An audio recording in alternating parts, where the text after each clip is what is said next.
Raising children is expensive. Doing it after a breakup is even harder. And when one parent doesn't pay their share of the child support, everyone suffers. I just think it's an absolute joke. Single mum and teacher Kay Penhall is juggling a mortgage, skyrocketing bills and young children. She's also owed close to $100,000 in child support from her ex-partner, Trevor. I was pregnant with my 5th child and he simply left. And I haven't heard from him since, and that was just about 10 years ago. Here's the kicker. While Trevor's debt grows, he's happy to ask his Facebook friends for donations to support disadvantaged kids in the US. For my birthday this year, I'm asking for donations to No Kid Hungry, he writes. I hope you'll consider contributing as a way to celebrate with me. We've never been on a holiday. We don't know what it's like to have a full trolley of food because we go to a list. We're struggling. Kay is among many Australians who are owed a small fortune in child support. You're just screaming on the inside. You get pushed into a corner and you just don't know what to do anymore. It breaks my heart every time I have to say to my children, sorry guys, we can't afford that this week. He's quite clearly rolling in it but refuses to give us even the minimum amount of child support. Sydney mum of 4, Robin Kotani, is owed more than $50,000. Despite splitting with her ex-husband close to 13 years ago, she says she's only ever received 6 months' worth of child support. He has multiple expensive cars, he has an $800,000 house, he goes overseas at least once a year, if not more, has a Harley Davidson. It's not just a one-way street. Struggling father of 3, Mike Matthews from Brisbane is another parent who says the current child support system is broken. I'm not just the only one. There are thousands of dads out there who are fighting the same system. It doesn't stop. When is it going to stop? When is the government going to be held accountable? He believes he shouldn't have to pay any child support because he shares equally in the care of the kids.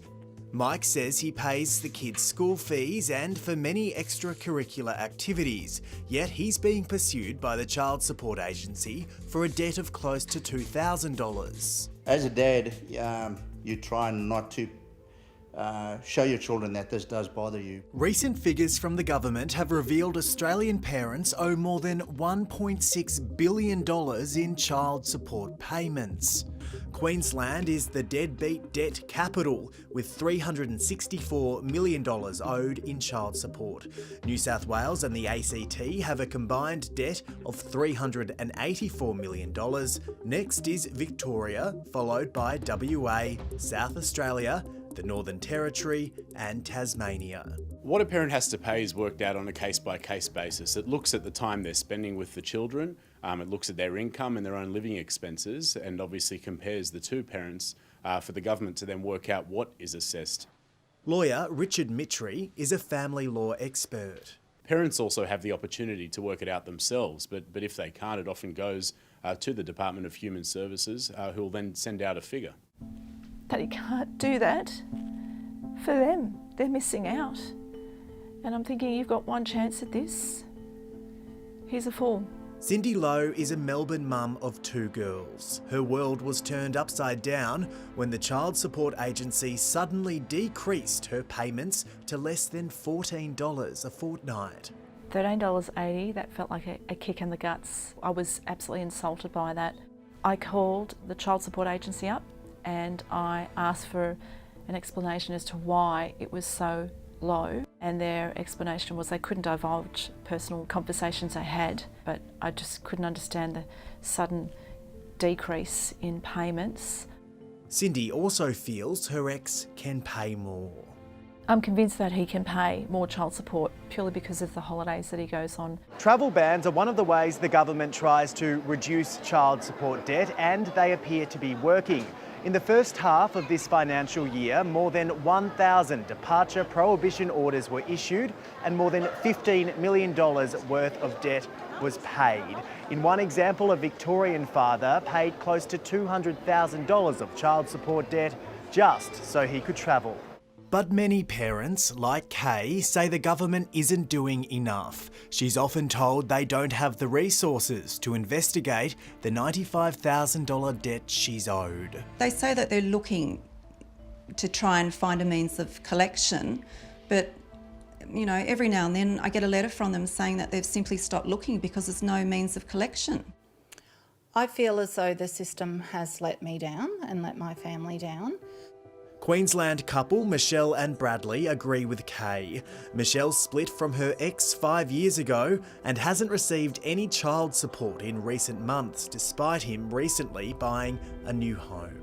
We have needed to borrow money off of family and friends in order to make rent payments. Her new partner Brad is trying to support the children, but is also struggling to pay child support for his own kids. I can't provide as much as I would like to provide for Michelle's kids. I just can't understand why there's two lovely kids that are missing out on so much. If a parent thinks they're not getting the appropriate child support, they should report it to the Department of Human Services or Centrelink. But certainly now, with the introduction of department prohibition orders which stop people leaving the country, people who want to travel and can't are often far more incentivised to come up with the money and pay it so they can actually leave. Do something, change the laws, become like the US where people go to jail because they don't pay their child support. Make people accountable. Do something. The Minister for Human Services declined to be interviewed for that story. His department provided a statement instead, which is on our homepage.